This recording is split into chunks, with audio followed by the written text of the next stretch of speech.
RRB NTPC exam 1 सितंबर 2025 सिर्फ 2 में पूछे गए GK GS. So first question है, फराजी आंदोलन किस क्षेत्र में हुआ था? तो फराजी आंदोलन बंगाल के पूर्वी बंगाल और वर्तमान बांग्लादेश में हुआ था। नेक्स्ट क्वेश्चन है कि भारतीय संविधान के किस अनुच्छेद में शोषण के विरुद्ध प्रावधान किया गया है? तो भारतीय संविधान के अनुच्छेद 23 और 24 में शोषण के विरुद्ध प्रावधान किया गया है।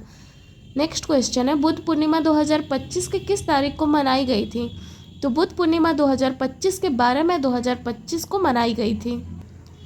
नेक्स्ट क्वेश्चन है, भारतीय संविधान का 103वां संविधान संशोधन को संविधान के किस अनुच्छेद में किया गया था? तो 103वें संविधान संशोधन को अनुच्छेद 15 के 6 और 16 के 6 में किया गया था। नेक्स्ट क्वेश्चन है, भारतीय संविधान का अनुच्छेद 40 किस प्रावधान से संबंधित है? तो भारतीय संविधान का अनुच्छेद 40 ग्राम पंचायतों के संगठन से संबंधित है। नेक्स्ट क्वेश्चन है, भारतीय संविधान के किस अनुच्छेद में यह प्रावधान है कि मंत्रिपरिषद राष्ट्रपति को सलाह देगा? तो ये भारतीय संविधान के अनुच्छेद 74 में लिखा हुआ है कि मंत्रिपरिषद राष्ट्रपति को सलाह देगा। नेक्स्ट क्वेश्चन है, कावेरी नदी का जल विवाद भारत के किन किन राज्यों के मध्य है? तो कावेरी नदी का जल विवाद भारत के कर्नाटक और तमिलनाडु राज्य के मध्य है। इसके साथ ही केरल और केंद्र शासित प्रदेश पुडुचेरी भी इसमें शामिल है, लेकिन ऑप्शन में दिया हुआ था कर्नाटक और तमिलनाडु, इसलिए करेक्ट आंसर ये होगा। नेक्स्ट क्वेश्चन है, भाखड़ा नांगल बांध किस नदी पर बना हुआ है?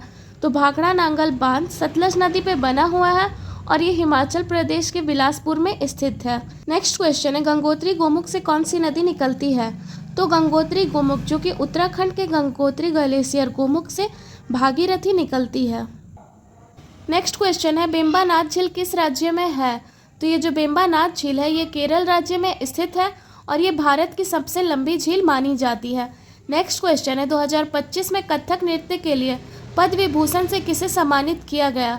तो 2025 में कथक नृत्य के लिए पद्म विभूषण से कुमुदनी लाखिया को सम्मानित किया गया और ये जो कुमुदनी लाखिया है ये गुजरात राज्य की रहने वाली है। नेक्स्ट क्वेश्चन है, किस तत्व का परमाणु त्रिज्या सबसे अधिक होता है? तो आवर्त सारणी में सबसे अधिक परमाणु त्रिज्या वाला तत्व है फ्रांसियम, लेकिन जिस हिसाब से ऑप्शन दिए हुए थे उन चारों में सबसे अधिक परमाणु त्रिज्या वाला था रुबिडियम। नेक्स्ट क्वेश्चन है, हेनले पासपोर्ट इंडेक्स 2025 में लगातार दूसरी बार शीर्ष स्थान पर कौन सा देश रहा है? तो ये है सिंगापुर, जो हेनले पासपोर्ट इंडेक्स 2025 में लगातार दूसरी बार शीर्ष स्थान पर रहा है। नेक्स्ट क्वेश्चन है, भारत में दक्षिण पश्चिम मानसून समान रूप से क्यों वितरित नहीं होता है? तो भारत में दक्षिण पश्चिम मानसून समान रूप से असमान स्थलाकृति के कारण वितरित नहीं होता है। नेक्स्ट क्वेश्चन है, गांधी जी ने रॉलेट एक्ट के बाद किस सत्याग्रह का नेतृत्व किया? तो गांधी जी ने रॉलेट एक्ट के बाद रॉलेट सत्याग्रह का नेतृत्व किया।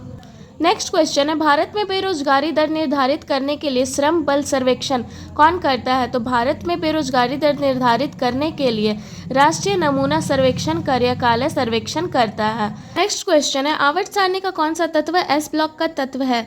तो आवर्त सारणी का पहला और दूसरा ब्लॉक एस ब्लॉक में आता है और ऑप्शन में दिया हुआ था कैल्शियम, तो ये इसका करेक्ट आंसर होगा।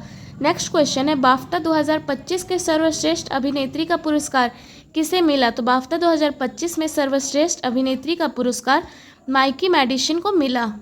नेक्स्ट क्वेश्चन है, मुगल साम्राज्य का अंतिम शक्तिशाली सम्राट कौन था? तो मुगल साम्राज्य का अंतिम शक्तिशाली सम्राट औरंगजेब था। नेक्स्ट क्वेश्चन है, जलवायु मानचित्र किन कारकों पर आधारित होता है? तो जलवायु मानचित्र तापमान और वर्षा पर आधारित होता है। नेक्स्ट क्वेश्चन है, इनमें से कौन सा विषय समवर्ती सूची के अंतर्गत आता है? तो समवर्ती सूची के अंतर्गत आता है बैंकिंग। अगर आपसे पूछा जाए कि संघ सूची के अंतर्गत क्या आता है, तो संघ सूची के अंतर्गत आता है रक्षा और विदेशी मामले। नेक्स्ट क्वेश्चन पूछा गया है कि कंप्यूटर में Alt+F4 का मुख्य कार्य क्या होता है? तो कंप्यूटर में Alt+F4 का मुख्य कार्य है सक्रिय विंडो या फिर एप्लीकेशन को बंद करना। नेक्स्ट क्वेश्चन है, कंप्यूटर में F2 का यूज़ किस लिए किया जाता है? तो कंप्यूटर में F2 की का यूज़ किसी भी फाइल या फोल्डर का नाम बदलने के लिए किया जाता है। नेक्स्ट क्वेश्चन है, महिलाओं की सुरक्षा और निगरानी के लिए किस राज्य ने शिष्टाचार ऐप लॉन्च किया है? तो महिलाओं की सुरक्षा और निगरानी के लिए दिल्ली पुलिस ने शिष्टाचार ऐप लॉन्च किया है। नेक्स्ट क्वेश्चन है, 1991 के उदारीकरण के बाद भारत में किस क्षेत्र पर सबसे अधिक प्रभाव पड़ा है? तो 1991 के उदारीकरण के बाद भारत में लाइसेंसिंग क्षेत्र पर सबसे अधिक प्रभाव पड़ा है। नेक्स्ट क्वेश्चन है, भारतीय संविधान का अनुच्छेद 323 भी किससे संबंधित है? तो भारतीय संविधान का अनुच्छेद 323 भी न्यायाधिकरणों के गठन से संबंधित है। नेक्स्ट क्वेश्चन पूछा गया है कि भरतनाट्यम को विश्व स्तर पर सबसे ज़्यादा फेमस किसने किया था? तो भरतनाट्यम को विश्व स्तर पर सबसे ज़्यादा फेमस करने वाले रुक्मणी देवी अरुणडेल, इंद्रानी रहमान और तंजौर बाला सरस्वती। तो इन तीनों में से आपका ऑप्शन में जो भी होगा वो करेक्ट आंसर होगा। नेक्स्ट क्वेश्चन है, हाल ही में किस दीर्घकालीन संघर्ष में शांति समझौता हुआ है? तो दीर्घकालीन संघर्ष में शांति समझौता संयुक्त राज्य अमेरिका और कतर द्वारा मध्यस्थता में हुआ है।